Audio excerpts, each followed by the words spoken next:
ছাতকে আলহাজ গয়াস মিয়ার ফাউন্ডেশনের উদ্যোগে পবিত্র কোরআন তেলাওয়াত প্রতিযোগিতা অনুষ্ঠিত হয়েছে। দুলারবাজার ইউনিয়নের লক্ষ্মীপাশা সারং বাড়ির নিবাসী যুক্তরাজ্য প্রবাসী বিশিষ্ট শিক্ষানুরাগী ও সমাজসেবী কমিউনিটি ব্যক্তিত্ব আলহাজ গয়াস মিয়ার ভাতিজা মহিবুল আলমের উদ্যোগে এই কোরআন তেলাওয়াত প্রতিযোগিতা ও পুরস্কার বিতরণী অনুষ্ঠিত হয়।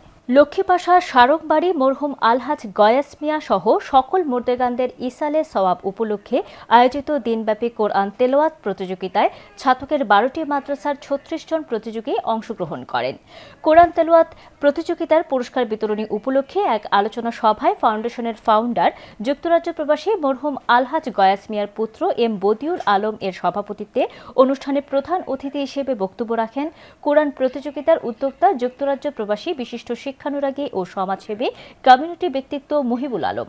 হাফিজ কারি মিজানুর রহমান রিপন ও কারি জালাল আহমদ শেবুলের যৌথ পরিচালনায় অনুষ্ঠানে বিশেষ অতিথি হিসেবে বক্তব্য রাখেন হাফিজ আব্দুল আজিজ, মাওলানা শাহাবুদ্দিন সালেহী, মঈনপুর ডিগ্রি কলেজের ইংরেজি প্রভাষক মোহাম্মদ রুহুল করিম শিবলু, মাওলানা মুফতি এখলাসুর রহমান সিদ্দিকী, হাফিজ আব্দুল বাসিত ও মাওলানা আতিকুর রহমান।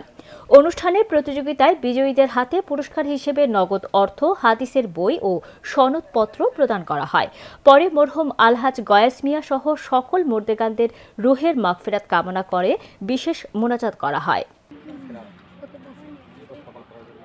গ্রামস্য মুরব্বিয়ান আর যারা সহযোগিতা সবাইকে ধন্যবাদ জানাই যে এটাকে সাফল্য করার জন্য, আর ভবিষ্যতে যেন আরও ভালো হয়। আমার প্ল্যান হইল গিয়া আমি ইন্টারন্যাশনাল কেরাত প্রতিযোগিতায় তারা অংশগ্রহণ করাইতাম। আপনারা সব দোয়া করবা আমার প্ল্যানটা যাতে বাস্তবায়ন হয়। আমার সিলেটর থাকি ইন্টারন্যাশনাল খাড়ি বাড়াইয়া